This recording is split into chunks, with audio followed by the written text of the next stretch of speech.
Haryana engineers में आप सभी का स्वागत है। और आज है ये अपना बीएमसी का लेक्चर नंबर 2।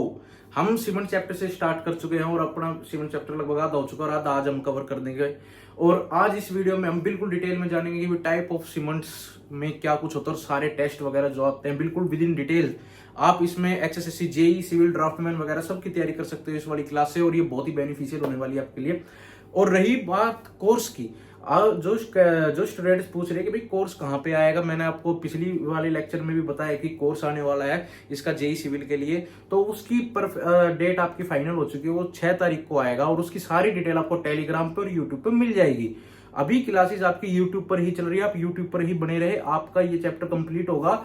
और आज इस चैप्टर को हम पूरा कंप्लीट करने की कोशिश करेंगे और कल भी आपकी रेगुलर क्लास होगी। अगर अच्छा रिस्पॉन्स रहा तो आपको यूट्यूब पे भी क्लास देखने को मिल सकती है। बाकी आप का बिल्कुल आप ये मान लो कि अगर आप कोर्स की तरफ जाते हो, हरियाणा इंजीनियर के कोर्स की तरफ, तो आपको जेई सिविल में कहीं कुछ जाने की जरूरत नहीं है, कोई बुक लेने की जरूरत नहीं है। आपको with A to Z study material आपको ऐप के अंदर मिलेगा। अच्छा, क्या बात है कि ना, हम अगर हरियाणा इंजीनियर्स अगर कोई कोर्स लॉन्च कर रहे हैं तो ऐसे नहीं कि भाई उल्टा सीधा कुछ भी लॉन्च कर दिया, जैसे टेस्ट सीरीज का ऐप है उसके अंदर लॉन्च कर दिया। नहीं, ऐसा खुद का एक ब्रांडेड ऐप आएगा, उसके अंदर आप टेस्ट भी मिलेंगे, आपको पीओआईक्यू की ई बुक भी मिलेगी, स्टडी मटेरियल की पीडीएफ भी मिलेगी। जो यूनिक सब्जेक्ट्स हैं जिनके आपको बुक नहीं मिल सकती वो भी वहीं पर आपको पीडीएफ की फॉर्मेट में मिलेंगे। नोट्स, यहाँ जो भी क्लास होती है उसके नोट्स मिलेंगे। आपको डेली टेस्ट देने हैं, सब्जेक्ट वाइज, टॉपिक वाइज, जो भी टेस्ट आपको सब कुछ मिलेंगे वहां पे। तो वो आपको ऐप के अंदर ही मिलेंगे और ऐप आपका 6 तारीख को शाम तक आपको आ जाएगा और आपकी सारी डिटेल आपको टेलीग्राम के ग्रुप जो आपको लिखा मिल रहा होगा नीचे कमेंट सेक्शन में, वहां पे आपको जाना है और वहीं पे आपको डिटेल आ जाएगी। अभी आप शांति से बैठो, 1-2 दिन पढ़ो, मैं आपको सारी चीज करवा रहा हूँ कि आपको क्या होमवर्क करना है। कल का मैंने होमवर्क दिया था, 50 क्वेश्चन आपको करने हैं, ठीक है, सीमेंट के, एसएससी, जेई, पीवाईक्यू के। बाकी अगर आप ऐप लेते हो उसके अंदर ही आपको क्वेश्चन करने को मिल जाएंगे सब्जेक्ट वाइज, टॉपिक वाइज, ठीक है। और अगर आप अभी इसके साथ पढ़ रहे हो तो आपको एसएससी, जेई, पीवाईक्यू की कोई भी पब्लिकेशन की बुक ले लो।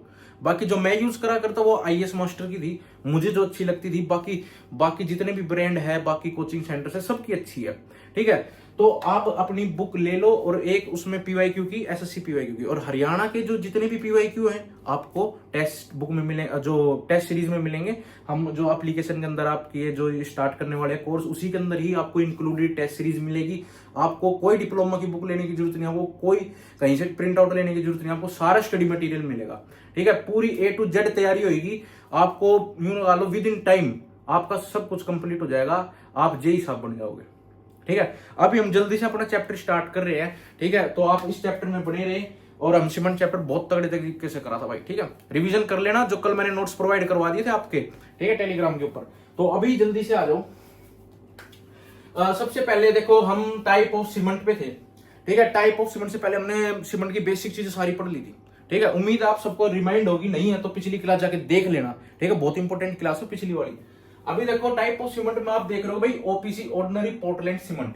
अभी नाम में आप सोच रहे हो यार इसका जो ऑर्डिनरी सीमेंट क्यों नहीं रख दिया, ऑर्डिनरी पोर्टलैंड सीमेंट क्यों रखा, ठीक है। तो पोर्टलैंड नाम की एक जगह होया करती इंग्लैंड में, जहां पे वो जो ताऊ मैंने बताया था पहले वीडियो में, जिस साइंटिस्ट का नाम था जोसेफ, उसने क्या करा था, आपकी ओपीसी सीमेंट है वो उसको लेके आया था। तो वो जगह कौन सी थी, पोर्टलैंड थी इंग्लैंड के अंदर, तो इसलिए इसका नाम पड़ गया ओपीसी, ऑर्डिनरी पोर्टलैंड सीमेंट। सबसे कॉमनली यूज करी जाने वाली सीमेंट कौन सी, ऑर्डिनरी पोर्टलैंड सीमेंट। अभी हाल फिलहाल में अगर आप देखोगे घर वगैरह के लिए जो हम यूज कर रहे हैं, अभी मार्केट में ज्यादा आपको पीपीसी देखने को मिलेगी, क्योंकि उसके अंदर पोजोलोना का कंटेंट ज्यादा होता है। अभी मैंने कल भी बताया था, पोजोलोना आपका एस जो आपके थर्मल पावर प्लांट से राख निकलती है वो होता है, ठीक है। उसमें खुद की कोई प्रॉपर्टी नहीं होती है सीमेंटिंग, पर वो सीमेंट के पार्टिकल के साथ मिलके अच्छे से कंबाइन होके एक सीमेंटिंग प्रॉपर्टी डेवलप कर लेता है समय के साथ। पर वो चीज छोड़ो, वो आगे आएगी पीपीसी। अभी ओपीसी के अंदर चलो, ओपीसी के अंदर जब तुम डुबकी मारोगे तुम्हें पता लगेगा ये पोर्टलैंड सीमेंट है। सबसे कॉमनली यूज्ड होने वाली सीमेंट यही है। इसी के आपके 3 ग्रेड है, 33, 43 और 53, ये 3 ग्रेड है। मोस्टली आपकी जो बड़े मेगा स्ट्रक्चर्स, मेगा तो नहीं बोलेंगे, नॉर्मल स्ट्रक्चर्स होते हैं आपके, जो वो कंपनियां यूज करते हैं, ठेकेदार, वो 43 ग्रेड यूज करते हैं, ठीक है। और बाकी जो इनिशियल सेटिंग टाइम जो होता है ओपीसी का वो 30 मिनट होता है, और फाइनल सेटिंग टाइम होता है 600 मिनट, या 10 घंटे बोल सकते हैं इसे, 10 आवर्स, ठीक है। तो अभी कंफ्यूज हो जाओगे, पेपर में देख ले भाई, कईयों ने पढ़ा होगा 10 घंटे और 600 मिनट कहां से आ गई, तो 600 कन्वर्ट कर लो, आ जाएगी। ठीक है, तो इसका final setting time, initial setting time के बारे में मैंने कल बता दिया था क्या चीज होती है, बाकी आगे दोबारा देख लेंगे।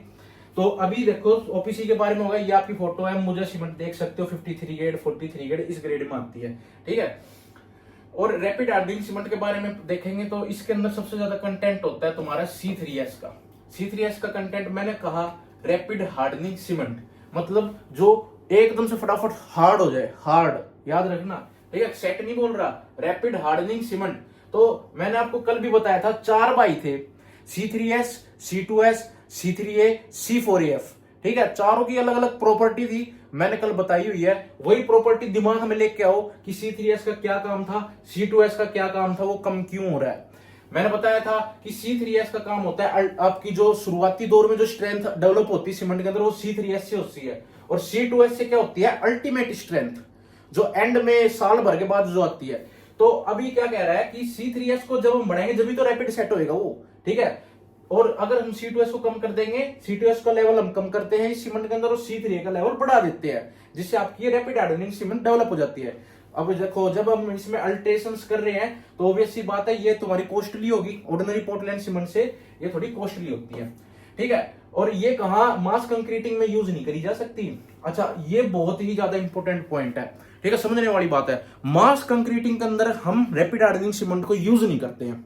क्यों नहीं करते हैं? अब आपने देखो, मैंने कल भी बताया था हीट ऑफ हाइड्रेशन का कॉन्सेप्ट था कि जितनी ज्यादा मैंने कल बताया था कि ये सबसे ज्यादा C3S छोड़ता है क्योंकि ज्यादा अमाउंट में होता है। ठीक है, रैपिड हार्डनिंग मतलब हीट ऑफ हाइड्रेशन छोड़ेगा।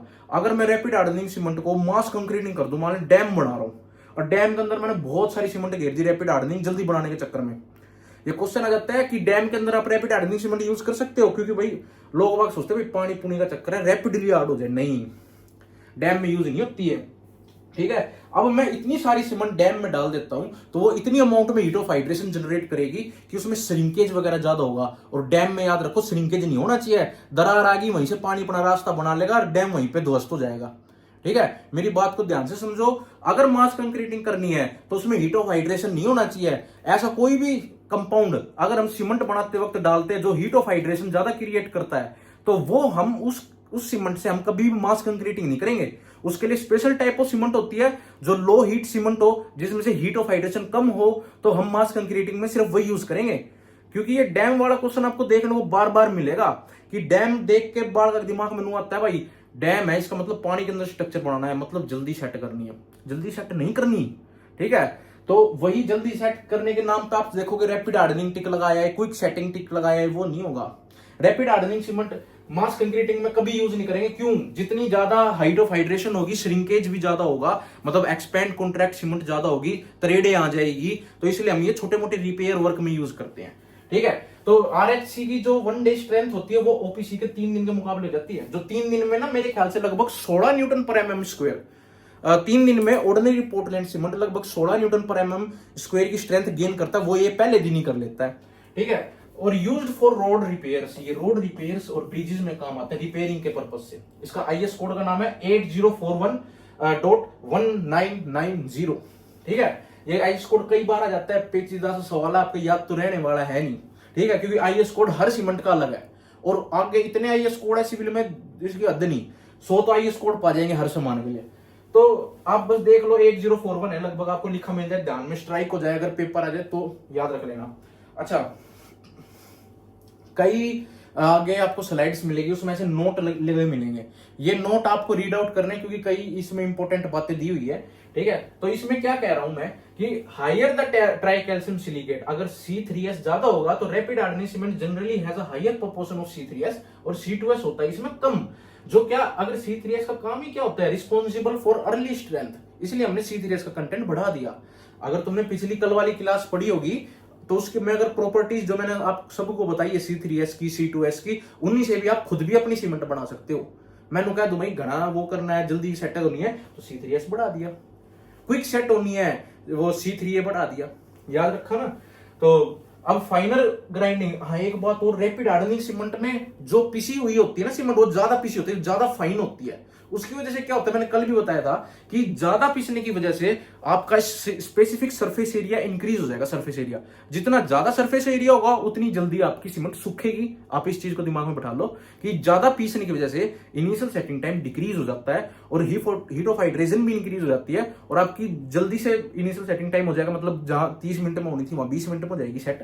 तो फाइनल ग्राइंडिंग से भी कहीं ना कहीं हम रैपिड हार्डनिंग सीमेंट बढ़ा सकते हैं।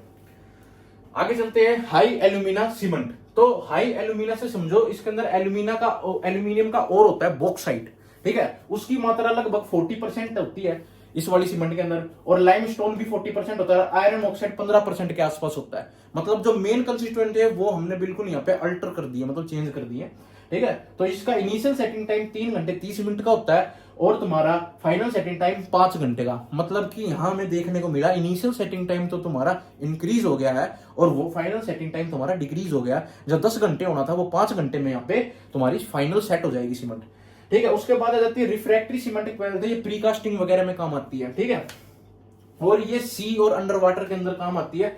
अच्छा, मैं बोल रहा हूं कि ये हाई एल्यूमिना सीमेंट को हम अंडर वाटर यूज कर सकते हैं, ठीक है, क्योंकि भाई देखो इसका फाइनल सेटिंग टाइम एक तो कम हो गया, मतलब जहां पे आपको ब्रिज वगैरह बनाने हैं पानी के अंदर वहां ये 5-6 घंटे में सेट हो जाएगी फाइनल। आप इसके आसपास की चीजें जो आप मोल्ड लगा रखा वो हटा सकते हो 5 घंटे के अंदर, ठीक है। दूसरी बात ये कि एल्यूमिनिया का बॉक्साइट जो है उसका काम क्या होता है आपको एल्यूमिना का, कि वो केमिकल अटैक से बताता है। क्योंकि अगर समुद्र में भी रिज बना रहे हो उसके अंदर वेरियस साल्ट्स होते हैं जो उसको एफ्लोरेसेंस कर देंगे, कल को जाके अंदर सरिये गल रहे हैं उनमें जर लगा देंगे, या कोई भी बीमारी हो सकती है आपके स्ट्रक्चर के, तो वो बीमारी को कौन दवाई दे रहे हैं हम, एल्यूमिना नाम की, ठीक है। तो हाई एल्यूमिना सीमेंट क्या करेगा, रेजिस्टेंस करेगा केमिकल अटैक से, जो अगर हम स्ट्रक्चर इसको पानी वगैरह में बनाते हैं। और इसका ये कोड है 6452, शकल देख लो ऑरेंज कलर की, ये आपकी हाई एल्यूमिना सीमेंट है।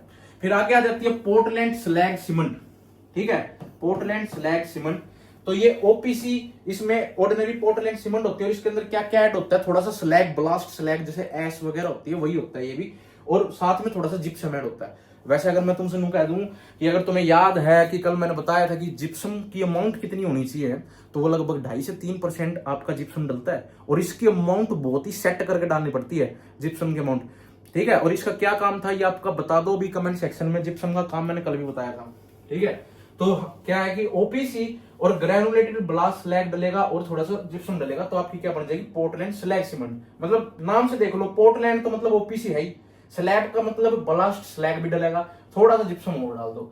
ये मास कंक्रीटिंग के काम आती है, ठीक है। क्यों, मैंने तुम्हें बताया था कि मास कंक्रीटिंग का मतलब है हमें कम हीट ऑफ हाइड्रेशन चाहिए और कम श्रिंकेज चाहिए, तो इसके अंदर वो प्रॉपर्टी होगी, जब भी तो बना रहे हैं मास कंक्रीटिंग तो इसके अंदर ये प्रॉपर्टी होती है, ठीक है, इसलिए हम इससे मास कंक्रीटिंग करते हैं।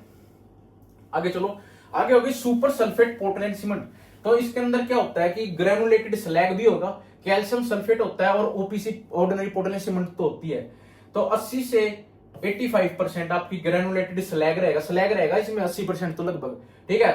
10-15% तुम्हारा कैल्शियम सल्फेट होगा और ओपीसी तुम्हारी 5% होगी, ठीक है। ये केमिकल अटैक से बता, ये वाली भी सीमेंट आपकी सी में यूज करी जा सकती है, और ये आपको केमिकल अटैक से ये वाली सीमेंट भी बचा सकती है आपके स्ट्रक्चर को, क्योंकि ये इसके अंदर भी सल्फेट, जो सुपर सल्फेट पोर्टलैंड सीमेंट है इसके अंदर भी क्षमता होती है रेजिस्टेंस की केमिकल्स को। तो used for lining of canal and marine works. अब अभी क्या होता है, आपने देखा होगा अपने हरियाणा में भी नहरें बनी होती है, उसकी जो साइडों की दीवारें वो जो लेटी होते हैं लाइनिंग बनाते हैं, ठीक है। तो वो जो लाइनिंग बनाते हैं ना वो किसकी सीमेंट की बनती है, सुपर सल्फेट पोर्टलैंड सीमेंट की बनती है, ठीक है। और ये कहां यूज होता है, मरीन वर्क में भी यूज होता है। इसका ये कोड 6909 है, ठीक है। आगे बात करेंगे लो हीट पोर्टलैंड सीमेंट की। तो लो हीट के अंदर ऑब्वियस सी बात है, मैंने बताया था हीट ऑफ हाइड्रेशन ज्यादा कौन ज्यादा उछलते हैं, C3A और C3S, ये दो ही थे। एक तो ज्यादा गुस्सा काट रहा था और एक घना गुस्सा काट रहा था, पिछले वाली क्लास में याद हो, तो दोनों को हमने कम डाल दिया और ज्यादा डाल दिया C2S को। अब मैंने बताया था कि C2S एक बेचारा ऐसा आदमी है, ना इसे गुस्सा घना आता है ना ये घना गुस्सा निकालता है, ठीक है। तो इस C2S को हमको डालने का क्या कारण है कि इसकी अल्टीमेट स्ट्रेंथ जो अपने स्ट्रक्चर की है वो इंक्रीज हो जाएगी C2S डालने की वजह से, बट इनिशियल सेटिंग टाइम इसका बढ़ जाएगा क्योंकि हमने C3S और C3A यहाँ पे लो कर दिया, ठीक है। तो ये कहां यूज होगा, मतलब इसमें कौन कौन सी प्रॉपर्टी आ गई, मैंने आपको बताया था C3A और जो C3S इसका काम होता है कि जल्दी से क्विक सेट हो। तो अगर ये क्विक सेट नहीं हो रहा है, इसका मतलब हीट ऑफ हाइड्रेशन भी कम निकालेगा। अगर हीट ऑफ हाइड्रेशन कम निकाले, श्रिंकेज भी कम होगा और अल्टीमेट स्ट्रेंथ ज्यादा होगी। तो उस चीज के लिए ये मास कंक्रीटिंग में काम आता है, और यही वो जो सीमेंट है जो डैम बनाने में, रिटेनिंग वॉल बनाने में काम आती है। तो कौन सी? Low heat Portland cement. आगे बात समझे, आगे चलो फटाफट। तो पीपीसी आ गई, बड़ी इंपॉर्टेंट। आजकल देखो भाई मोस्टली जगह ये यूज कर रहे हैं स्ट्रक्चर्स में कि पोर्टलैंड पोज़ोलाना सीमेंट। इसमें क्या होता है, ओपीसी तो होती ही होती है, साथ में 10 से 30% तक आपकी फ्लाई एश होती है। फ्लाई एश मतलब राख जो थर्मल पावर प्लांट से निकलती है। अब इसमें क्या होता है, इसमें से जो फ्री लाइम होता है CaO, उसको रिमूव कर देते हैं कुछ %। और इसके अंदर उस देखो, अभी आगे आप टेस्ट पढ़ोगे जब आपको पता लगेगा फ्री लाइम का क्या रोल है। अभी तो आप ये समझो कि फ्री लाइम इसमें से रिमूव कर दिया, अगर लाइम रिमूव कर दिया तो ये केमिकल अटैक रेजिस्टेंस बन गई, एक तो उससे ज्यादा बिल्कुल नहीं होती है, पर ये ओपीसी के मुकाबले होती है केमिकल अटैक रेजिस्टेंस। ठीक है, ये केमिकल अटैक से बचा लेती है एज कंपेयर टू ओपीसी। ठीक है, वाटर रेजिस्टेंस भी इसके अंदर इंक्रीज हो जाता है एज कंपेयर टू ओपीसी। ठीक है, याद रखो मेरे वर्ड्स को, मैं यहाँ पे ओपीसी के रिगार्डिंग बात कर रहा हूँ कि ऑर्डिनरी पोर्टलैंड सीमेंट से ज्यादा इसके अंदर वाटर रेजिस्टेंस करने की क्षमता होती है। अच्छा, ये क्यों होती है? याद रखो, अगर हम फाइनर ग्राइंडिंग करेंगे सीमेंट की तो उसका स्पेसिफिक सरफेस एरिया निकल जाएगा और वॉइड्स जितने होंगे उतने डिक्रीज हो जाएंगे। अगर कम वॉइड्स होंगे तो उसमें वाटर रेजिस्टेंस करने की क्षमता आ जाएगी। ठीक है, तो अब जो पोज़ोलाना मटेरियल होता है तो फाइनर मटेरियल होता है, बहुत बारीक। तुमने राख देखी, बड़ी चिकनी होती है। पहले बर्तन भी मान जा करते भाई, ठीक है, साबुन नहीं होया करती तो राख ते बर्तन मान जा करते। क्यों भाई? वो अच्छा तुमने पानी में दे दिया करते, वो बड़ा पेस्ट सा बन जाया करता। ठीक है, तुमने बेरा नहीं लगा करता, ये मिट्टी है। तो वो जो बड़ा फाइनर पार्टिकल है ना, इसकी खुद की कोई प्रॉपर्टी नहीं होती बाइंड करने की मटेरियल को, इसके अंदर खुद कोई प्रॉपर्टी नहीं होती। बट जब ये सीमेंट के कुछ पोर्शन के साथ मिलके आपस में मिलता है ना, तो ये आपस में बॉन्ड बना लेता है बहुत अच्छा। ठीक है, बहुत प्यारा बॉन्ड बना लेता है। तो वो काम होता है पोज़ोलानिक मटेरियल का जो हम डालते हैं फ्लाई एश। ठीक है, तो pozzolana has no cementing property, मैंने लिख रखा है यहाँ, but combine with lime form a cementitious material. पर जब सीमेंट के साथ या लाइम के साथ मिलता है तो एक सीमेंटेशियस मटेरियल डेवलप कर लेता है, जिसके अंदर खुद की क्षमता तो नहीं होती है, बट उसके साथ भाईचारे में वो जॉइंट ऐसा बना लेता है कि टूटता ही नहीं। आगे चलो, ये कुछ पॉइंट्स है, इनको पढ़ लेना कि PPC tends to a finer than ordinary Portland. देखो मैंने भी बताया कि फाइनर होती है। ठीक है, ये नहीं दिख रहा होगा शायद, मैं थोड़ा बड़ा कर देता हूं, एक मिनट।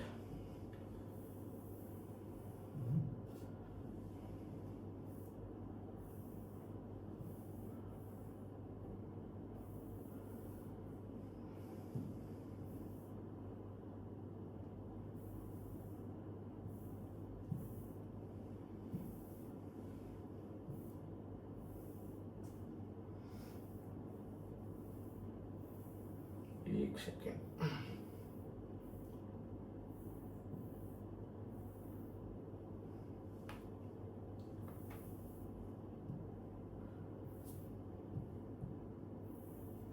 देखो यहाँ पे मैं क्या बता रहा हूं कि कुछ पॉइंट्स है कि भाई ये फाइनर होता है, ऑर्डिनरी पोर्टलैंड सीमेंट से थोड़ी सी फाइन होती है, मैंने आपको बताया। इनिशियल सेटिंग टाइम और जनरली सिमिलर होता है ओपीसी से, इसका इनिशियल सेटिंग टाइम।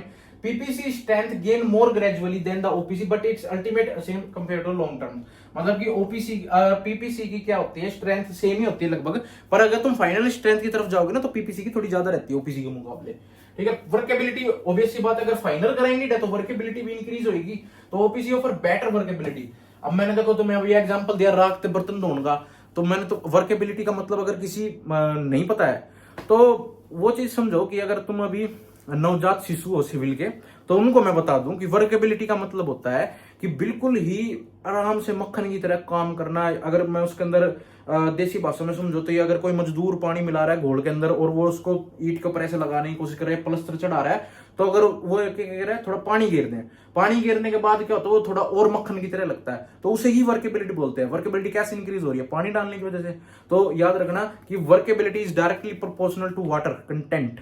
ठीक है, अगर वाटर कंटेंट इंक्रीज होगा तो वर्केबिलिटी भी इंक्रीज होगी, मतलब मक्खन की तरह काम होगा, बट स्ट्रेंथ डिक्रीज हो जाती है। एक लिमिट में ही वाटर होना चाहिए, हर चीज लिमिट में होगी तो ये अच्छा होता है। ठीक है। तो यहां भी क्या बताया है कि मैंने वर्केबिलिटी दूसरी किस पे डिपेंड करती है, ग्राइंडिंग पे। अगर तुम्हारी सीमेंट ज्यादा अच्छे से ग्राइंड है, अगर तुम्हारे पार्टिकल्स जो डले हुए हैं स्ट्रक्चर में वो फाइनली ग्राइंडेड है या कम साइज के हैं, तो और भी ज्यादा अच्छे मक्खन की तरह से वो पेस्ट बनेगा। वैसे ही मैंने अभी बताया था बर्तन धोते वक्त कि भाई तुम राख से बर्तन धोया करते, उसमें थोड़ा राख में जब पानी मिलाओगे तो थोड़ा पेस्ट बना करता, बड़ा प्यारा था। तो वो जो पेस्ट होया करता उसमें क्या होगा, थोड़े पानी में मिला लो बढ़िया पेस्ट बन जाएगा। तो वो वर्केबिलिटी अच्छी थी उसकी, मतलब वो इतना पिसा हुआ था। ठीक है। तो अब भी मतलब ओपीसी के मुकाबले पीपीसी के अंदर बढ़िया वर्केबिलिटी होती है। क्यों? क्योंकि वो फाइन होता है। ड्यूरेबिलिटी की बात करें कि PPC exhibit enhance resistance of chemical attack, मतलब ड्यूरेबिलिटी भी इसकी अच्छी है ओपीसी के मुकाबले, क्योंकि केमिकल अटैक से बताता है ये। हीट ऑफ हाइड्रेशन भी इसमें क्या होगा, मिनिमाइज हो जाता है, क्योंकि कम हो जाता है, क्योंकि इसके अंदर वो वाले कंटेंट है ही नहीं, क्योंकि हम यहाँ पोजोलोना मटेरियल डाल देते हैं, तो यहाँ हीट ऑफ हाइड्रेशन ओपीसी के मुकाबले कम होता है। ठीक है। आगे चलते हैं, क्विक सेटिंग सीमेंट। ठीक है। ये क्या होता है इसके अंदर ना, हम अब मैंने तुम्हें बताया था जिप्सम किसकी बुद्धि पकड़ता है, एल्यूमिना की। एल्यूमिना का काम था सेट कर लूं, बताया था कल। तो उसको कंट्रोल में रखने के लिए, जैसे एक कोई भी इंसान है उसको कंट्रोल में रखने के लिए बाप जरूरी होता है, वैसे ही जिप्सम आया था एल्यूमिना को कंट्रोल करने के लिए, कह रहा था क्विक सेट कर दूंगा, सेट कर दूंगा। तो उसको बुद्धि ना पड़ी थी, तो वो जिप्सम आया था। अब हमें ऐसी सीमेंट बनानी है जो क्विक सेट हो जाए। तो भाई जब वो बुद्धि पकड़े पड़ा है एल्यूमिना की जिप्सम, तो उसको भी तो पकड़ना पड़ेगा, भाई तू रुक जा, रहने दे, इसको क्विक सेट करने दे, अब टाइम आ गया सेट होने का। तो वो जब हम जिप्सम को हटा देंगे तो उसके अंदर प्रॉपर्टी खुद ब खुद आ जाएगी क्विक सेट होने की। और इसमें small amount of alumina sulphate थोड़ा सा और गिर दें, जैसे आग में घी नहीं डाल देते, ले भाई अब तो टाइम आ गया भड़क जा पूरी। तो वो क्या होता है कि हम उसमें थोड़ा एल्यूमिना और गिर देंगे, जिप्सम को भी हटा देंगे, थोड़ा एल्यूमिनियम भी गिर देंगे, वो क्विक सेट सीमेंट बनेगी। ठीक है। तो इसका इनिशियल सेटिंग टाइम 5 मिनट होता है और फाइनल सेटिंग टाइम 30 मिनट होता है। ठीक है। ये सेट क्विकली सेट होती है पर हार्ड नहीं होती। मैंने पहले भी बताया, सेट होने का मतलब ये नहीं होता कि वो हार्ड हो गई है। हार्ड होना एक सेट होना दोनों अलग चीज है। ठीक है। तो वो सेट तो हो जाती है पर हार्ड नहीं होती है, याद रखना। तो यूज्ड इन अंडर वाटर, ये अंडर वाटर कंस्ट्रक्शन के वर्क जो होते हैं पानी के अंदर में जो बनाने, चलते पानी में बनाने होते हैं, कई रिवर्स के स्ट्रक्चर होते हैं या अंदर बिल्कुल हम बहुत सारे मेथड होते हैं, तुम पढ़ोगे, जैसे ट्रीमी पाइप वाला मेथड होता है, उसके अंदर हम कंक्रीट को छोड़ते हैं, वो क्विक सेटिंग कंक्रीट होती है कि सेट हो जाए पानी के अंदर ही। ठीक है। आगे चलो, एयर एंट्रेंस सीमेंट। तो ओपीसी प्लस में विंजोल रीजन, इसमें ऑयल ऐड कर देते हैं। याद रखो, एयर जो एंट्रेंस सीमेंट होती है, पहली बात तो देखो हमने ऑयल ऐड करा, ऑयल ऐड करने की वजह से हमने मेरा पानी के साथ ऑयल मिक्स नहीं होगा। ठीक है। तो क्या करेगा, वो अपनी एक अलग जगह बना लेगा कंक्रीट स्ट्रक्चर के अंदर, और वो जगह छोड़ देगा अंदर अंदर बबुल्ले से छोड़ देगा। ठीक है। वो बबुल्ले क्या करेंगे, तुम्हारे एयर वेंट्स बना देंगे। अच्छा, फिर तुम सोचोगे कि इससे तो स्ट्रेंथ भी डिक्रीज हो रही है। भाई बिल्कुल हो रही है, पर इसका फायदा क्या है, जब तुम कोई भी थर्मल रेजिस्टेंस स्ट्रक्चर बनाओगे जहां पे भाई हीट आट ना पड़ा या जहां पे साउंड प्रूफ हो, तो वहां इन चीज जो इन कंक्रीटिंग की जरूरत पड़ती है सीमेंट की, कि भाई वहां पे जब स्ट्रक्चर बनाया जाए तो उनका ब्रेक डाउन हो जाए वेव्स का, और वहां पे जो स्ट्रक्चर आपका साउंड प्रूफ बने या हीट प्रूफ बने, तो उसमें काम आता है मोस्टली। ठीक है। तो इसमें क्या करते हैं, बहुत कम डालते हैं, 0.1% बेरा भी नहीं लगेगा, इतना कम होता है। ठीक है। उसके बाद आ जाता है व्हाइट सीमेंट। ठीक है। व्हाइट सीमेंट के अंदर क्या होता है, आयरन ऑक्साइड की मात्रा बहुत कम डालते हैं। आयरन ऑक्साइड होता है, उसकी मात्रा बहुत कम डालेंगे, तो वो होता है तुम्हारा व्हाइट सीमेंट। और यूज्ड इन ऑर्नामेंटल्स। ऑर्नामेंटल का मतलब होता है कि जो सजावट का सामान होता है, जैसे कि तुम चक्रे बना देते हो पंखे के चारों तरफ। अब तो चलो कैडलिंग वेडलिंग आ गई, वे लग जाते हैं, फाइबर वाइबर के आने लग गए, पर अब पहले के क्या करते थे, अब भी शायद करते ही हैं, कि वो मोल्ड आता था, उसमें पीओपी या व्हाइट सीमेंट डालते थे और उन्नू चेप दिया करते। ठीक है। और वो फिर डिजाइन बना जाए, प्यारा प्यारा डिजाइन बना करता, तो वो कौन सा था, व्हाइट सीमेंट का था। ठीक है। तो वो नेम उनके कुछ सीमेंट की नाम है, स्नोसैम, क्लोरेट। ठीक है। और है हंटर स्केल यूज होता था इसकी व्हाइटनेस चेक करने के लिए, भाई कितनी व्हाइट है थारी सीमेंट, तो उसको मेजर करने के लिए हंटर स्केल यूज होता है। ठीक है। 5 से 10% पिगमेंट हम डाल देते हैं ग्राइंडिंग के टाइम पे, जैसा कलर देना हो। तो कलर्ड सीमेंट का भी यही कुछ होता है कि हम उसमें थोड़ा पिगमेंट मिला देते हैं। पिगमेंट का मतलब होता है कलर जो होता है, जैसे कि आप डिस्टम्बर करा करते हैं पहले के जमाने में, तो डिस्टम्बर करा करते बोतल आया करती। ठीक है। कि भाई अंकल लाल कलर दे दे, उसकी 4 बूंद डाला कर तो पिंक पिंक सा कलर हो जाया करता मिलाने से, तो वो चीज होती है पिगमेंट, वो पिगमेंट था। ठीक है। तो 5 से 10% का होगा कलर पिगमेंट, इसके अंदर मिला देते कोई भी कलर बनाना हो तो। उसके बाद आ जाता है हाइड्रोफोबिक सीमेंट। ठीक है। ओपीसी के अंदर हम ऑक्सैलिक एसिड, सैट्रिक एसिड और पेंटा क्लोरोफेनोल मिला देते हैं जिससे हाइड्रोफोबिक बन जाती है। अभी तो तुम्हें नू ही नहीं बेरा होगा कि हाइड्रोफोबिक का मतलब क्या होता है। हाइड्रो मतलब पानी, फोबिक मतलब डर। क्या? हाइड्रो मतलब पानी, फोबिक मतलब डर। नू नहीं कहते भाई फलाने के मकड़ी का फोबिया है। मकड़ी का कौन सा फोबिया होगा? मतलब मकड़ी अगर तुम उसको दौड़ छोड़ दो भाग जाएगा, उसका कैसे तुम मरण हो जाएगा कभी। या उसने हाइट का फोबिया है, तुम उसने हाइट पर खड़ा करोगे तो उसकी टट्टी लिकड़ जाएगी। तो वही वाली बात होती है। हाइड्रोफोबिक का मतलब वो सीमेंट जिसको पानी से डर लगता हो। ठीक है, पानी से किसी डर लगेगा, अगर उसके पास पानी आएगा तो उसको कोशिश करेगा कि मेरे ऊपर ना बैठे, वो मुंह बह जाएगा पानी। ठीक है, तो उसको कहते हैं हाइड्रोफोबिक सीमेंट। तो उसको बनाने के लिए क्या करते हैं, उसमें कुछ एसिड्स मिलाते हैं जिनका नाम है कि ऑक्सैलिक एसिड, सेट्रिक एसिड और पेंटाक्लोरोफेनोल। ठीक है, तो ये वाटर रिपेलेंट होती है, ऑब्वियस सी बात है। मोस्ट इंपोर्टेंट प्रॉपर्टी तो इसकी यही है। ड्यूरेबिलिटी क्या करेंगे, ये resist damage from freezing and thawing. Freezing and thawing होती है जब तुम्हारा टेम्परेचर चेंज होता है, कभी ठंड आती है कभी गर्मी आती है, तो उससे श्रिंकेज एक्सपेंशन होता है, उसे बोलते हैं। तो केमिकल अटैक से भी ये बचाता है। और ऑब्वियसली बात है कि ये कहाँ यूज होगा, हमें ऐसा स्ट्रक्चर कहाँ बनाना है जो पानी से डरे, कि मतलब वहां पे डैम्पनेस ना आए। हाइड्रोफोबिक का इस्तेमाल वहीं तो करेंगे कि जहां सीलन ना आए, जहां पे हमें ऐसा स्ट्रक्चर बनाना है जैसे टंकी बनानी है सीमेंट की, कि पानी बाहर ना जाए, अंदर ही कैद रह जाए, तो वहां मेन चीजों को यूज करते हैं। ठीक है, कि पानी स्ट्रक्चर के अंदर ही पेनिट्रेट ना कर पाए, ये उस टाइप की सीमेंट है। ठीक है, आगे चलते हैं। हाँ, बहुत इंपॉर्टेंट टॉपिक आ गया कि अब हमने पढ़ ली टाइप ऑफ सीमेंट। तो देखो तुम्हारा हो गया कंप्लीट। अभी क्या आ गया, टेस्टिंग, कि तुम्हारी किस हिसाब से तुम्हें क्या करनी है, टेस्टिंग करनी है।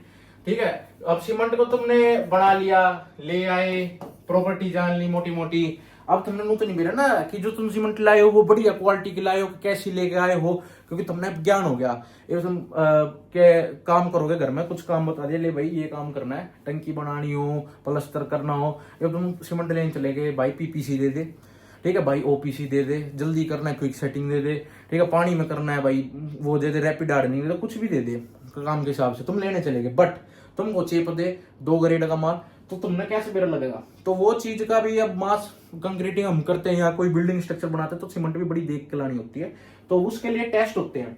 ये सीमेंट जब अपने मैन्युफैक्चरिंग के दौरान होती है, जब मैन्युफैक्चरिंग हो रही होती है तो उस टाइम भी उसमें लेबोरेटरी में टेस्टिंग वेस्टिंग होती है कि भाई हमने जो माल बनाया है वो बढ़िया है कि नहीं। ठीक है, तो अब क्या होता है, उसके लिए टेस्ट दिए हुए हैं फाइंड आउट करने के लिए, भाई सीमेंट के कुछ स्टैंडर्ड सेट है कि भाई ये इतनी इतनी स्ट्रेंथ तो होनी चाहिए। ठीक है, तो कौन से टेस्ट है। अब फील्ड में लिया है तुम सीमेंट, तो उसे बोल देंगे फील्ड में आने के बाद, फील्ड में आगे थम काम चल रहा है और वहां सीमेंट के कट्टे ले आए, पर हमने वहां भी तो चेक करने पड़ेंगे। विश्वास थोड़ी आजकल ट्रस्ट नहीं कर सकते, सबके साथ ट्रस्ट इशू है, तो उस ट्रस्ट इशू को सोल्व करने के लिए हम फील्ड टेस्ट करेंगे। ठीक है, ये तो नहीं कि भाई तुमने कट्टे आए धरे हैं 3-4 दिन से, तुमने ले भाई कर दो यूज, करते तो ऐसे ऐसे है पर भरोसा नहीं करना है किसी का। तो पर हम क्या करेंगे, टेस्ट करेंगे, उस दौरान फील्ड टेस्ट करेंगे। फील्ड टेस्ट में सबसे पहले क्या होता है, हम कट्टे के अंदर हाथ देख के देखेंगे, कट्टा खोला ऊपर से, कट्टा खोला उसमें हाथ देंगे, हाथ देखते तुम्हें ठंडा ठंडा लगेगा, वाह भाई ठंडा है कट्टा, इसका मतलब फ्रेश सीमेंट है, फ्रेश कंक्रीट है। ठीक है, कंक्रीट नहीं बोलूंगा, सीमेंट बोलना है। ठीक है, स्टिकी पेस्ट, अगर तुम उसका थोड़ा सा उसमें थोड़ा लेना और में पानी मिला के उसका पेस्ट बनाना, पेस्ट बनाओगे ना बड़ा चिपचिपा से स्टिकी सा पेस्ट बनेगा, तो मतलब बहुत बढ़िया फ्रेश है, कभी फ्रेश माल है। अब फ्लोट ऑन वाटर, अब तुम उसको एक मुट्ठी भर लोगे और एक बाल्टी पानी लोगे, उसमें नू फेंक दोगे। अब नू फेंकोगे तो वो ऊपर ऊपर तैरेगी, कुछ पोर्शन नीचे भी डूबेगा, कुछ ऊपर भी तैरेगा, तुमको पता लगेगा तो भाई बिल्कुल फ्रेश है, ये बिल्कुल फ्रेश माल है। तो कैसे पता लगेगा, तुमको मैंने 3-4 तरीके बता दिए। ये फील्ड टेस्ट है, भाई फील्ड में आने के बाद हम क्या टेस्ट करेंगे वो। अब आ जाते हैं भाई लेबोरेटरी टेस्ट। अब भाई ऐसी बात है कि इतना भी वो नहीं करना चाहिए कि भाई फील्ड में गए थोड़ा बहुत टेस्ट कर लिया, इसमें तो भाई कोई भी मिलावट कर सकता है। अब तुम सोचे एक बार लेबोरेटरी में और लेके चले, इन्हें बढ़िया तरीका देखेंगे कि प्योर है कि नहीं है। तो कैसे करेंगे हम, फिर करेंगे लेबोरेटरी टेस्ट। और लेबोरेटरी टेस्ट के अंदर भी 2 तरह के टेस्ट है, एक फिजिकल टेस्ट हो गया कि मतलब बनने के बाद किस तरह की स्ट्रेंथ वगैरह है उसमें, और एक हो गया केमिकल टेस्ट, मतलब उसमें कौन कौन से केमिकल मिला रखे किस रेंज में। क्योंकि कई बार कंपनियां क्या करती है कि केमिकल्स को ऊपर नीचे करके उसमें स्ट्रेंथ भी ऊपर नीचे हो जाती है, अगर उसमें सही प्रोपोर्शन में नहीं डाला हो तो उसकी स्ट्रेंथ में बहुत फर्क आ जाता है सीमेंट की। तो कुछ केमिकल टेस्ट भी करने पड़ते हैं। तो कौन कौन से, देखो मैंने फील्ड टेस्ट तुम्हें बता दिए। अब आ जाते हैं भाई लेबोरेटरी टेस्ट पे। तो लेबोरेटरी टेस्ट में सबसे पहले है फिजिकल टेस्ट। फिजिकल टेस्ट के अंदर है तुम्हारा फाइनेंस टेस्ट, फाइनेंस के लिए जो टेस्ट होता है, कंसिस्टेंसी टेस्ट है, IST मतलब initial setting time final setting time के लिए है, फिर तुम्हारा साउंडनेस टेस्ट है, और तुम्हारा स्पेसिफिक ग्रेविटी टेस्ट है, और फिर तुम्हारा हीट ऑफ हाइड्रेशन टेस्ट है। इसके बारे में विद इन डिटेल अभी करेंगे। अभी केमिकल टेस्ट के बारे में देखो कि केमिकल टेस्ट कौन से टेस्ट, मतलब ये देख लो, ये जो चार है ना पॉइंट, ये चारों के चारों कई बार MCQ में सेम टू सेम ऐसे आ जाते हैं भाई, क्या वैल्यू है इनकी। तो लॉस ऑफ इग्निशन कितना होना चाहिए, इग्निशन का लॉस कितना होना चाहिए, 5% से कम होना चाहिए सीमेंट के अंदर, ठीक है। और भाई weight of insoluble residue, insoluble जो मिलने नहीं जा सकते ऐसे रेसिड्यू कितने होने चाहिए भाई, वो भी 5% से कम ही होने चाहिए, ठीक है। और तुमसे कहते भाई मैग्नीशिया कितना होना चाहिए, वेट ऑफ मैग्नीशिया वो भी 6% से कम होना चाहिए। और तुम्हारा वेट ऑफ क्लोराइड भी 0.1% से कम होना चाहिए, कितना 0.1% से। अब मैं एक चीज और बताना भूल गया, अभी मैं इतनी देर से पिछली क्लासों में या भाई मैंने तुमको बताया कि भाई एल्यूमिना ये एक ऐसा चीज है जो क्विक सेट होता है। बाकी एक चीज और है जो क्विक सेट की तरफ कराती है, जरूरी नहीं है ना एक तरह की स्ट्रेटेजी क्विक सेट करे, तो क्लोरीन है ना, क्लोराइड है, उसके अंदर भी एल्यूमिना वाली प्रॉपर्टी होती है। तो कई जगह देखोगे तुम वो होता है एडमिक्सचर, तो उसके अंदर क्लोरीन मिलेगा, क्लोरीन या क्लोराइड, उसकी वजह से भी आपकी जो सीमेंट है वो क्विक सेट होगी, ठीक है। तो क्लोरीन के अंदर भी प्रॉपर्टी होती है क्विक सेट होने की, ठीक है। तो कई बार क्वेश्चन आ जाता है कि भाई हम कौन सी चीज ऐड करें कि भाई तुम्हारा जो सीमेंट है वो क्विक सेट हो जाए, तो कई बार ना एल्यूमिना नहीं होता ऑप्शन में, तो अगर तुम्हारा क्लोराइड है या क्लोरीन है तो उससे भी ये फर्क पड़ता है, ठीक है। ये 0.1% से कम होना चाहिए। आगे चलो, आगे जाते भाई देखो विद इन डिटेल पढ़ेंगे एक एक चीज, इसमें से काफी क्वेश्चन आते हैं, ध्यान से समझना। फाइनेंस टेस्ट हो गया, फाइनेंस टेस्ट मतलब कि भाई कितनी ज्यादा फाइन है। अब भाई तुम घर घर में अगर यूज करते हो आटे की छन्नी, वो एक तरीके से फाइनेंस टेस्ट है तुम्हारे आटे का, तो वही टेस्ट हम सीमेंट के साथ करते हैं। हम 5-7 छन्नी ले आते हैं, ठीक है, और वो इस तरह की दिखती है, ठीक है। अब इस तरह की छन्नी दिखेगी, अब इस छन्नी में जो ये टेस्ट करवाती है ना उसे 90 माइक्रोन की सीव बोलते हैं। ये जो 90 माइक्रोन की सीव है ना, इसी से हमें सीमेंट की फाइनेंस का पता लगता है कि जो सीमेंट की फाइनेंस है अगर इससे रेसिड्यू पास हो जाए ज्यादा तो हम कह देंगे घटिया, ठीक है। जैसे 90 माइक्रोन की सीव है, ये जाली बनी हुई है, इसका साइज है 90 माइक्रोन। माइक्रोन होती है बहुत ज्यादा छोटी यूनिट, ठीक है, माइक्रोन का ये सिंबल होता है। अब 90 माइक्रोन है, अब इस जाली में मैंने सीमेंट बरसा दी भाई, ठीक है। अब मैं इसमें ऐसे ऐसे सीमेंट घेर रहा हूं यहां से, अब नीचे कुछ रेसिड्यू बचेगा, ठीक है, मतलब ऊपर कुछ रेसिड्यू बचेगा, पास हो जानी चाहिए, मतलब 90 माइक्रोन की सीव पे से सीमेंट तुम्हारी पास हो जानी चाहिए मोस्टली, ठीक है। बहुत कम रेसिड्यू बचना चाहिए, लगभग 2% के आसपास, ठीक है। अगर घना बच रहा है तो तुम लोग कह दोगे मिलावटी दे दी भाई मेरे तो, ठीक है। तो ये चीज याद रखना, किसमें सीव एनालिसिस में कौन सी सीव करती है, 90 माइक्रोन की, ठीक है। और क्या होता है, अगर मैंने तुम्हें बताया हुआ है, अगर फाइनेंस बढ़ेगी मतलब कि ज्यादा पिसा हुआ होगा माल, मतलब कि बिल्कुल फाइन होगा, तो क्या होगा, तुम्हारा अर्ली डेवलपमेंट स्ट्रेंथ ज्यादा होगी, जल्दी आएगी, मतलब जल्दी से सेट होने की कोशिश करेगी सीमेंट। और अगर तुम्हारी फाइनेंस ज्यादा होगी तो सेटिंग टाइम डिक्रीज होगा।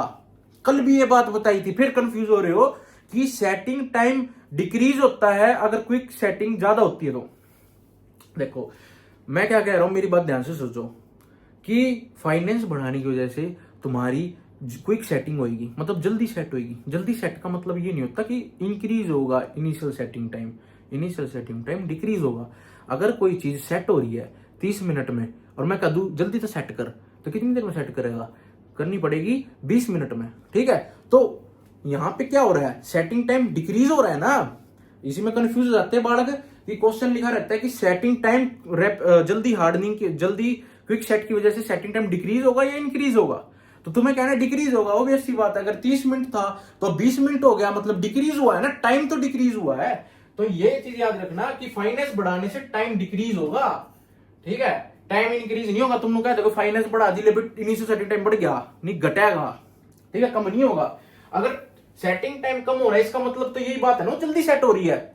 अगर कोई चीज जल्दी सेट हो रही है मतलब उसमें टाइम में कमी आ रही है, और वो जल्दी सेट हो रही है किसकी वजह से, फाइनेंस की वजह से। अब याद रखो फाइनेंस को भी निकालने के 3 तरीके हैं। एक तो मैंने बताया सीव एनालिसिस, ठीक है, इस सीव में सीव यूज करते हैं 90 माइक्रोन की, और उसमें वाइब्रेटर में लगा के वाइब्रेट करके देखते हैं सीमेंट पास होती है, ठीक है। हम इस तरीके से करते हैं, घनी रेसिड्यू रह जाए उसका तो कहते हैं मिलावट है।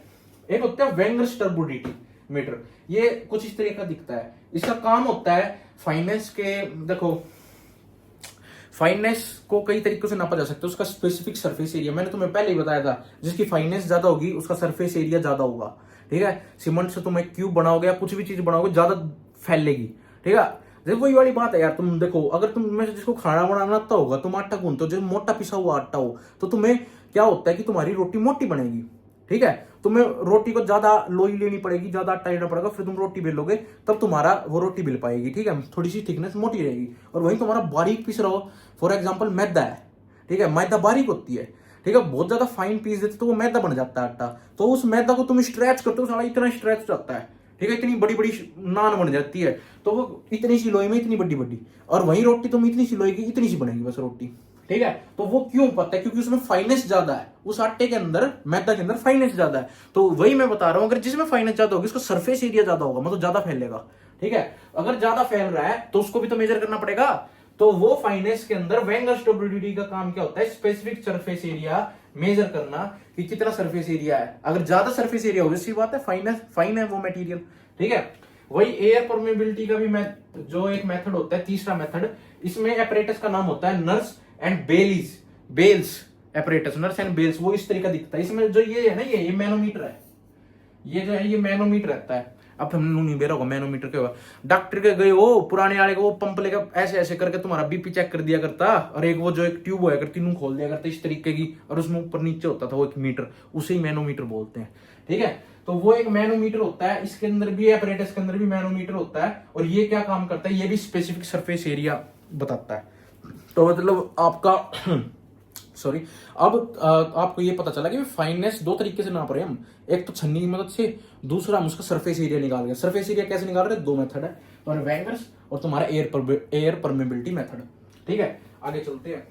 आगे ये तो मैंने आप सबको बताया हुआ है कि आप सबका कोर्स है, और आपका हरियाणा जेई की तरफ से, हरियाणा इंजीनियर्स की तरफ से आपका बहुत अच्छा एक ऐप बनाया जा रहा है, और बहुत ही शानदार। तुम कह दो कहीं जाने की जरूरत नहीं, कोई कुछ लेने की जरूरत नहीं, आपको हरियाणा इंजीनियर्स की तरफ से पूरा का पूरा टेस्ट सीरीज मिलेगी, आपको सारी चीज मिलेगी, ए टू जेड चीज, आपको कहीं जाने की जरूरत नहीं है, और एक बहुत ही नॉर्मल कम अमाउंट में, ठीक है। क्योंकि भाई जो जेई का कोर्स होता है ना, वो बहुत ही ज्यादा 15-16 टेक्निकल सब्जेक्ट, दिमाग बिल्कुल ऐसा हो जाता है, ठीक है। तो वो चीज करने के लिए, और आपको एक मान लो मैं बताता हूँ, ये जो फीस है ये फ्री है बिल्कुल, ठीक है। इसमें आपको जो मैं पढ़ा रहा हूँ, मैं तो बिल्कुल आपको फ्री पढ़ा रहा हूँ, कि जो ये जो फीस है ये हरियाणा इंजीनियर्स में क्या किस चीज की वे ले रहे हैं, कि आपकी प्लेटफॉर्म की फीस है, कि वहां पे आपका ऐप है, ये जो रिसोर्सेज हम यूज कर रहे हैं, ये बोर्ड यूज कर रहे हैं, या हम कोई भी पीडीएफ के लिए जो टाइपिस्ट बैठे हैं, जो स्लाइड बना रहे हैं, या जो भी आपकी टेस्ट सीरीज में टाइपिंग हो रही है, क्वेश्चंस लेके आ रहे हैं, रिसर्च चल रही है, ये उन सबके हैं,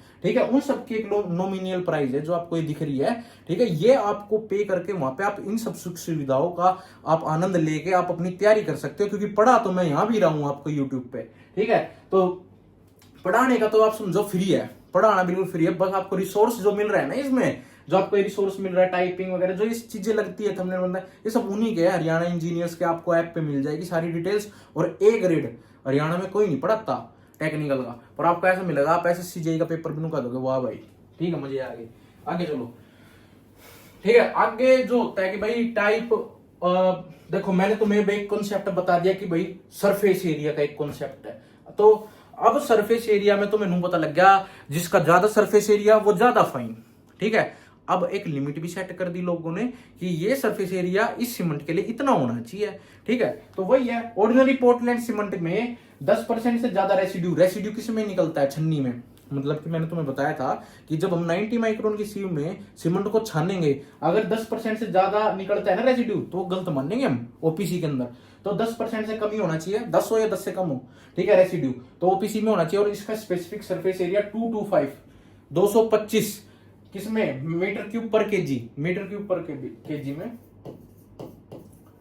ठीक है। तुम्हारा ये स्पेसिफिक सरफेस एरिया ओपीसी के लिए होना चाहिए, याद रखो, सेम है, 225, 300, 325, ठीक है। 225 ओपीसी के लिए, 300 पीपीसी के लिए, 325 तुम्हारी आरएचसी के लिए, ठीक है। और वेट ऑफ रेसिड्यू 5% से कम होना चाहिए, 5% होना चाहिए इसके लिए, पीपीसी के लिए और आरएचसी के लिए, ठीक है। समझ में आया बात? मैं ये कह रहा था कि दो तरीके की एनालिसिस करी हमने फाइनेंस के लिए, एक तो सीव और एक दूसरी स्पेसिफिक सरफेस एरिया की। अब हमें नू पता लग गया भाई, दो चीज हम निकाल रहे हैं, पर उसको तुलना तो करनी पड़ेगी किसी से। अगर वो 10 से ज्यादा रेसिड्यू छोड़ रही है छन्नी ओपीसी के लिए, तो वो खत्म है सीमेंट, उसको बगा दो, खत्म है वो, ठीक है। और पीपीसी के अंदर भी ये वैल्यूज दी हुई हैं, ये सब वैल्यू है, ये सब याद करना है। आ जाती है पेपर में पूछ लेता है रैपिड एडिशन सीमेंट का सरफेस एरिया कितना होना चाहिए, कह दोगे रैपिड एडिशन में 325 लिखा है पेपर में, हरियाणा के में, ठीक है। आगे चलो, अब आगे आ जाता है सबसे इंपॉर्टेंट तुम्हारा कंसिस्टेंसी टेस्ट। कंसिस्टेंसी टेस्ट क्या होता है देखो, अब एक हमने सीमेंट ले ली, अब मैंने पहले ही बता था कि भाई हर चीज एक लिमिट में काम करती है। सिविल इंजीनियर है, लिमिट में काम करना, एक दायरे में काम करना, और लाइफ में भी हमें हर चीज में दायरे में काम करना चाहिए। तो मैंने तुम्हें जब नू कह दिया हर चीज की एक लिमिट है, तो अब तुम मेरे से नू पूछ लोगे भाई हम क्या कर रहे हैं, घोल बना रहे हैं या मसाला बना रहे हैं, तो पानी कितना डाले हैं। तो उसके लिए जो टेस्ट है कंसिस्टेंसी टेस्ट है, जिससे हम पता लगाएंगे पानी कितना डाले, ठीक है। तो कितना डालना है पानी, तो उसे हम बोलते हैं कंसिस्टेंसी। तो एक स्टैंडर्ड हम कंसिस्टेंसी फिक्स कर देते हैं कि फलाने फलाने काम के लिए इतनी तुम्हारी कंसिस्टेंसी होनी चाहिए, ठीक है। तो उसके लिए हमें एक टेस्ट करना पड़ेगा भाई, ऑब्वियस सी बात है। तो उस टेस्ट में हमारा साथ कौन देगा, विकाट भाई, विकाट्स। क्या बोलते हैं विकाट्स, यहां देखो एक विकाट्स नाम का साइंटिस्ट होया करता, उसने ही ये एपरेटस बनाया, अपने नाम पे टिक दिया विकाट्स एपरेटस, ठीक है। इसके अंदर आपको जैसे दिख रहा है, या आपने अगर डिप्लोमा कर रखा होगा तो आपकी लैब में जरूर हुआ होगा, और अगर आपने बीटेक करा फिर तो फॉर श्योर आपने यूज भी करा होगा, ठीक है। तो इसमें क्या होता है कि आप क्या निकालते हो, परसेंटेज ऑफ वाटर निकालते हो to form a paste. Paste बनाने के लिए तुम्हें कितना अमाउंट ऑफ पानी चाहिए, सीमेंट के अंदर तुम कितना पानी गिरोगे कि वो पेस्ट में कन्वर्ट हो जाए। अब अभी तो हम क्या करेंगे, अभी तो तुम देसी में यूज भी करी होगी, सीमेंट का इतना से लिया, गेरा, फिर मिलाया, गेरा, फिर मिलाया, मिला के तुम बोले अब सही पेस्ट बना, अब इसको मैं यूज करूंगा। ऐसे नहीं, हम सिविल इंजीनियर है, हम टू द पॉइंट काम करेंगे, पहले ही बता देंगे इतना गेर दे सीधा 4 डब्बे ले भाई बन गया पेस्ट, ठीक है। तो अभी क्या करेंगे, कंसिस्टेंसी अगर इंक्रीज होगी तो ऑब्वियस सी बात है फ्लूइडिटी ज्यादा होगी। फ्लूइडिटी का मतलब बहेगा। अगर हम जितनी ज्यादा कंसिस्टेंसी करेंगे, जितना ज्यादा पानी गिरेंगे, उतनी ज्यादा वर्केबिलिटी बढ़ेगी। वर्केबिलिटी बढ़ेगी मतलब वो लिक्विड फॉर्म में आता जाएगा पेस्ट, ठीक है। तो ये जनरली हम 30% लेते हैं, लमसम अंदाजा लगा लिया हमने टेस्ट टूस्ट करके, 30% के आसपास होता है लगभग सीमेंट का, ठीक है। अब क्या होता है कि हमने एक टेस्ट लिया, विकाट्स आदमी आया, ठीक है, इसने अपना एक एपरेटस दिया, एक आईएस कोड भी बना दिया इसका, जिसका नाम था 5513 1976, ठीक है। इस आईएस कोड में इसके बारे में दिया हुआ है, ठीक है, इंडियन स्टैंडर्ड कोड है ये, ठीक है। अब इसमें क्या करता है, विकाट्स अपना एक नाम का एक एपरेटस देता है जो ऐसे दिखता है। इसमें क्या होता है कि आपका सबसे पहले इसके अंदर हम क्या करते हैं, एक ये मोल्ड होता है, सिलिंड्रिकल मोल्ड, ये ऊपर से डायमीटर कम नीचे से ज्यादा होता है। अब इसमें क्या होता है, एक सीमेंट का पेस्ट बनाते हैं हम, सीमेंट का पेस्ट 1:3 का, ठीक है। अब उस पेस्ट को हम इसके अंदर डालते हैं और एक वाइब्रेटर पर रख के वाइब्रेट कर देते हैं, मतलब उसको थोड़ा सा वाइब्रेट सा कर देते हैं। फिर उसके बाद जो ये नीचे दिख रहा है ना, ये एरिया होता है, ये तुम्हारी पोरस नॉन पोरस प्लेट होती है, जिसमें तो कुछ लीक ना हो, चिकनी ग्लास की प्लेट भी लगा देते हैं यहाँ, ठीक है। इस मोल्ड को भरते हैं, ऊपर से बिल्कुल ऐसे प्लेन कर देते हैं, करनी से ऐसे मार के प्लेन हो जाए, प्लेन हो गया। इस प्लंजर को ऊपर खींचते हैं, ऊपर खींच के ऐसे छोड़ देते हैं नीचे, ये नीचे आके एकदम ना इस पे इंप्रेशन बनाएगा। इंप्रेशन मतलब कि ऐसे आया ये सीमेंट का पेस्ट, इस पर नू आके लगाएगा, सीधा नू आके लगेगा, क्या लगेगा, ये प्लंजर। इस प्लंजर के अंदर हम ये पिन ऐड कर देते हैं, ये भी प्लंजर होता है। ये कंसिस्टेंसी के लिए इसका डायमेंशन होता है 10 mm का, ठीक है। 10 mm मतलब 1 सेंटीमीटर लगभग इतना, हाँ इतना मोटा होता है ये। यहां से हम इसको ऐसे छोड़ते हैं और ये एक इंप्रेशन बनाता है, ठीक है, एक खड्डा बनाता है। अब बता रहा है वो खड्डा कितना होना चाहिए, ठीक है। तो वो खड्डा कितना होना चाहिए, वो आपका खड्डा 5 से 7 mm फ्रॉम बॉटम, मतलब कि अगर तुम्हारा ये सिलेंडर है तुम्हारा, तो इसके अंदर अगर तुम्हारा ये नीडल पेनिट्रेट करती है तो बॉटम से 5 से 7 mm तक चल जाएगा भाई, ठीक है, ओके है, मतलब ये तुम्हारी कंसिस्टेंसी है। अगर और ऊपर से अगर मैं डायमेंशन दूंगा भाई, ये ना पता हो तो तुम्हें, ये जो सिलेंडर होता है 40 mm का होता है, नहीं पता हो तो ये 40 mm का होता है और ऊपर से 80 mm का चौड़ा होता है। तो अगर मैं ऊपर से प्लंजर घेर रहा हूं कंसिस्टेंसी टेस्ट के लिए और बोल रहा हूं स्टैंडर्ड में 5 से 7 mm तक की वैल्यू चल जाएगी, बोल देंगे ओके कंसिस्टेंसी है बिल्कुल, तो ऊपर से क्या हो जाएगी 40 - 5 से 7, तो वो हो गई 33 से 35 mm फ्रॉम टॉप। पेपर में आ जाता है फ्रॉम टॉप बता दो कंसिस्टेंसी कितनी होनी चाहिए, ठीक है, वैल्यू कितनी होनी चाहिए, तो 33 से 35 mm। अब नीचे तो पूछ ले तो 5 से 7 mm फ्रॉम बॉटम, ठीक है। और कौन सी नीडल यूज होती है भाई, इसमें ना मैग्नेट नीडल लगा देते हैं यहाँ,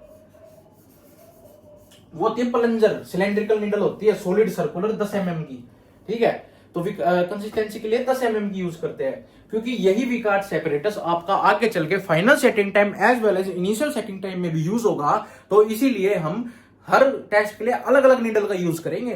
तो कंसिस्टेंसी के लिए हमने सॉलिड सर्कुलर नीडल का यूज करा, जिसकी डायमेंशन थी 10 mm।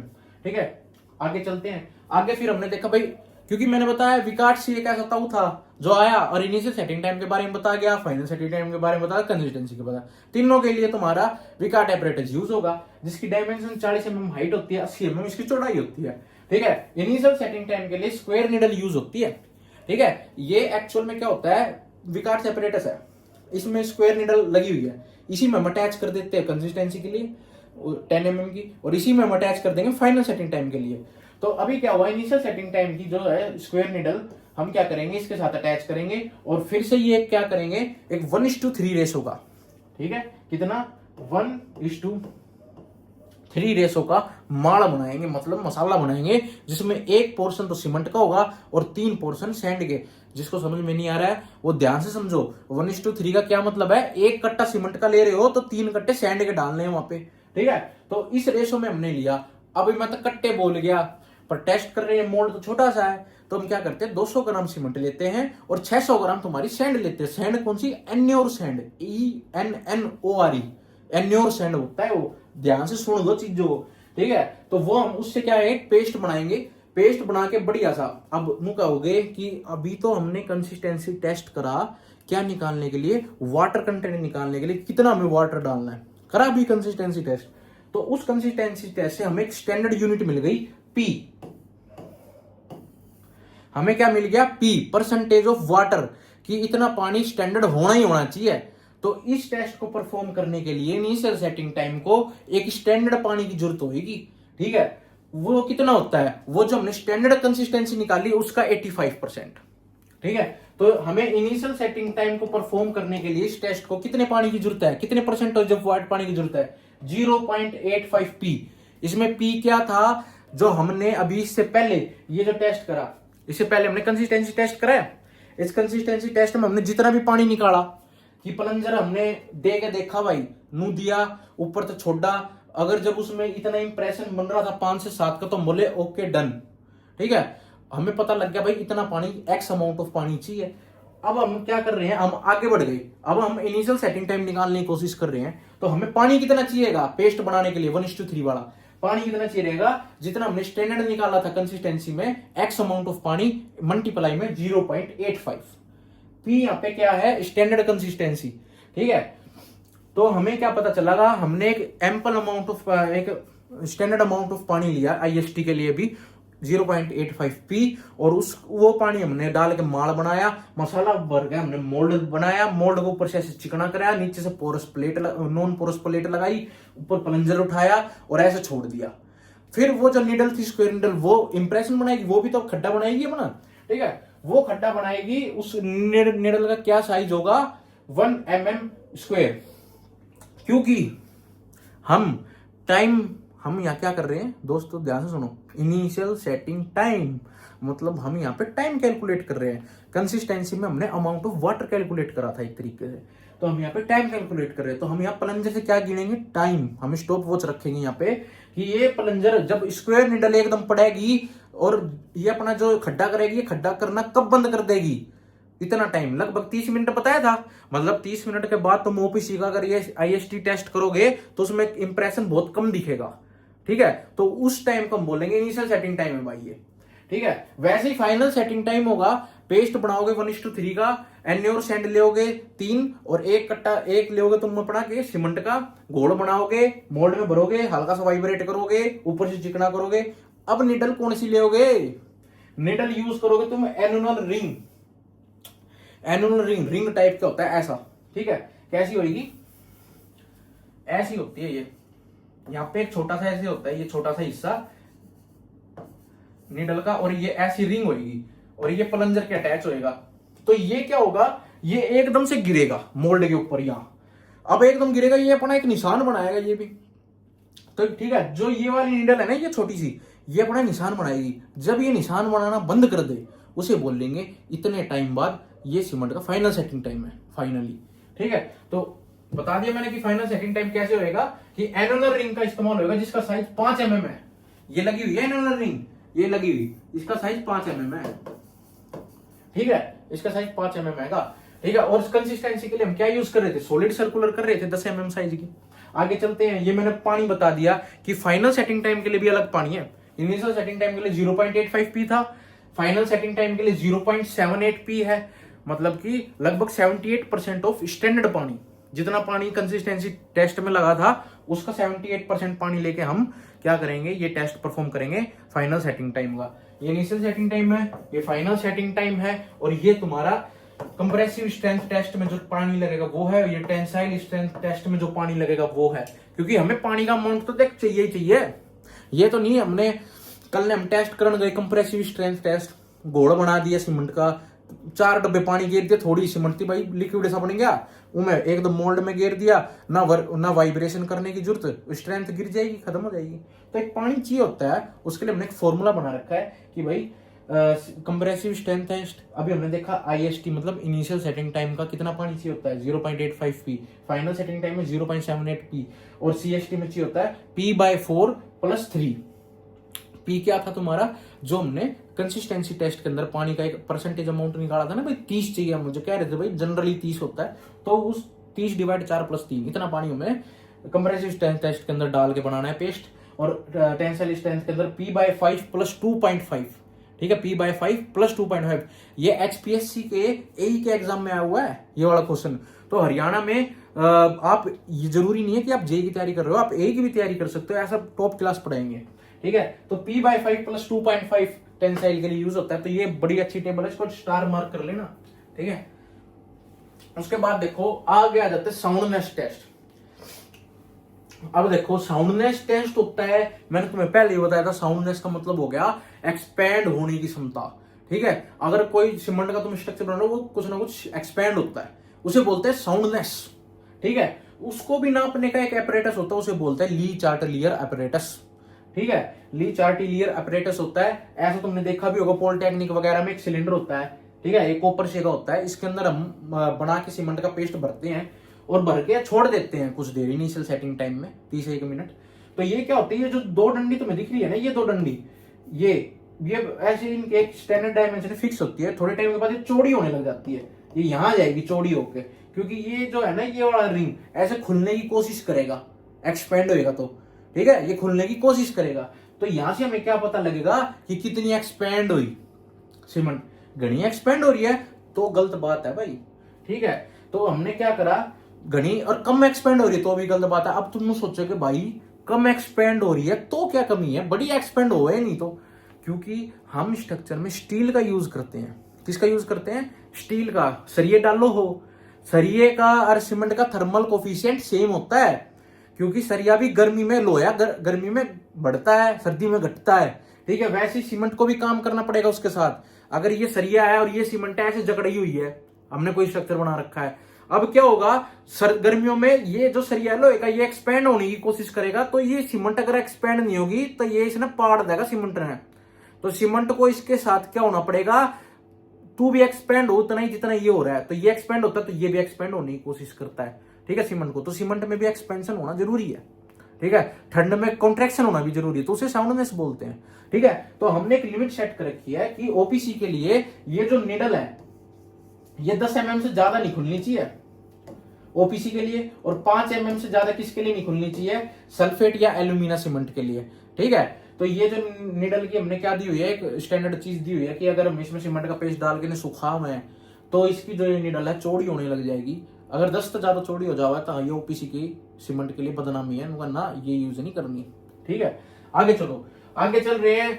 साउंडनेस टेस्ट के लिए एक और मेथड होता है, उसका नाम है ऑटोक्लेव टेस्ट। ठीक है, एक मशीनरी टेस्ट है एक तरीके से। इसके अंदर हम क्या करते हैं, हाँ एक चीज बताना भूल गया कि तुम्हारा ये जो साउंडनेस टेस्ट है ना, ये मेनली फ्री लाइम निकालता है। फ्री लाइम, जो फ्री लाइम कंटेंट है ना, मैंने शुरू में बताया था, बाद में आएगा फ्री लाइम, वो ये रहा। फ्री लाइम की वजह से क्या, फ्री लाइम किससे जुड़ा हुआ था, पहले वीडियो में जाओ, अभी जाओ और देखो लाइम का क्या काम था, साउंडनेस से रिलेटेड था, वहां से देख के वो भूल गए हो तो नोट्स है तो वो खोल लो। ठीक है, तो फ्री लाइम का जब साउंडनेस से रिलेशन था तो साउंडनेस के टेस्ट में भी फ्री लाइम हम निकालेंगे। तो जो ये तुम्हारा लीच आर्टिलियर अपरेटस है, ये क्या काम करता है, केवल फ्री लाइम बताता है। ऑटोक्लेव लाइम भी बताएगा, मैग्नीशिया भी बताएगा, साथ में लाइम भी बताएगा, मैग्नीशिया भी बताएगा। और साथ में क्या बता, इसका जो मोल्ड जो लगता है, जिसमें मोल्ड में भरते हैं, उसका डायमेंशन होता है 25x25x250।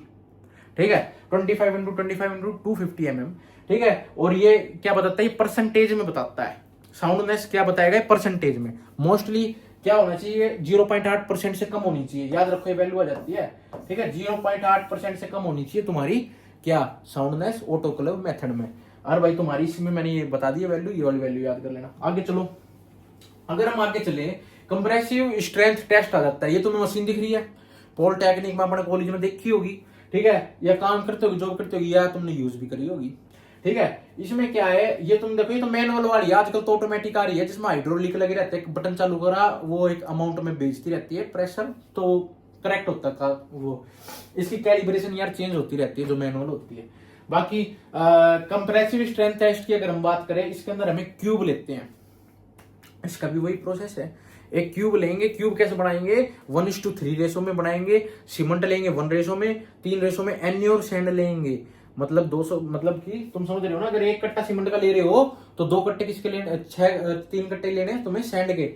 200 ग्राम सीमेंट लोगे और 600 ग्राम तुम क्या लोगे, सैंड लोगे। आगे चलो, इसमें पानी कितना यूज होगा, मैंने तुम्हें बताया था पानी कितना यूज होगा, P/4+3, जो अभी पीछे फॉर्मूले बताए थे वो। और इसमें क्या टेम्परेचर होना चाहिए जब तुम ये सब काम कर रहे हो कमरे का, 27 डिग्री, लगभग सभी टेस्टों में 27 डिग्री ±2 ही मिलेगा।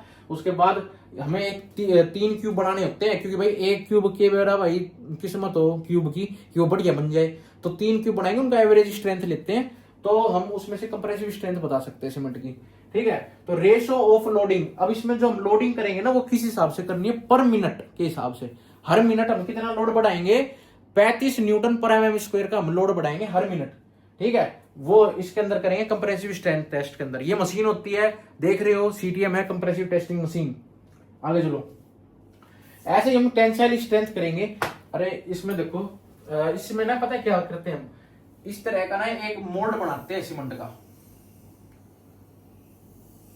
हाँ, इस तरह का मोल्ड बनाएंगे, और इस तरह का मोल्ड बना के एक ऐसा बिट्टा सा बनाएंगे, ऐसे इतना छोटा सा होता है ये। ठीक है, अब ये भी बनाना वैसे ही 1:3 करके, जो भी माड़ मसाला है 1:3 फॉर्म में लेके बना देंगे सैंड और सीमेंट से। अब क्या करेंगे, उसमें एक ब्रैकेट बनाते हैं, हम बोलते हैं ब्रैकेट टेस्ट। ठीक है, और बोलते हैं स्प्लिट टेंसाइल टेस्ट। अब देखो, टेंसाइल का मतलब क्या होता है, खिंचाव। कंप्रेसिव का मतलब होता है दबाना। ठीक है, और टेंसाइल का मतलब होता है खींचना। तो हम सीमेंट को कैसे खींच सकते हैं, तो हमने एक शेप बनाई। बाकी इसमें भी कई बार हमने जब साइंटिस्टों ने टेस्ट करा तो पता लगाया भाई ये भी कुछ परफेक्ट शेप सी नहीं है, पर हम लगभग अंदाजा लगा लेते हैं। तो हमें पता चला कि टेंसाइल स्ट्रेंथ इतनी कम होती है, लगभग 10% के बराबर होती है कंप्रेसिव स्ट्रेंथ के। ठीक है, टेंसाइल स्ट्रेंथ लगभग 10 से 12% होती है, जितनी सीमेंट की कंप्रेसिव स्ट्रेंथ टेस्ट होती है उससे। ठीक है, ये एक्चुअल में जो टेस्ट होता है, ये रैपिड हार्डनिंग सीमेंट के लिए यही होता है। ठीक है, इसमें भी हम 1:3 का मटेरियल यूज करेंगे। और वाटर रिक्वायरमेंट इसमें मैंने बताई था, P/5 + 2.5। ठीक है, और रेट ऑफ लोडिंग क्या रहेगा इसमें, 1.2 से लेके 2.4 न्यूटन पर mm² पर मिनट के हिसाब से। पर मिनट लगभग 1.5 के आसपास हम लोड लगा लेते हैं इसमें। ठीक है, इसमें ना ये ब्रैकेट ऐसा बनाएंगे हम, जो हम ब्रैकेट बनाएंगे ना वो इस टाइप का बनाएंगे। और यहाँ पे ना हम क्या करते हैं, यहाँ पे वो मशीन होती है, ऐसे इसको यहाँ से पकड़ लेती है और ऐसे इसको यहाँ से पकड़ लेती है, और फिर दोनों साइड से ऐसे ऐसे खींचते हैं, ये बीच में से क्रैक हो जाता है यहाँ से। ठीक है, तो इससे पता लगता है हमें बाकी टेंसाइल स्ट्रेंथ का। ठीक है,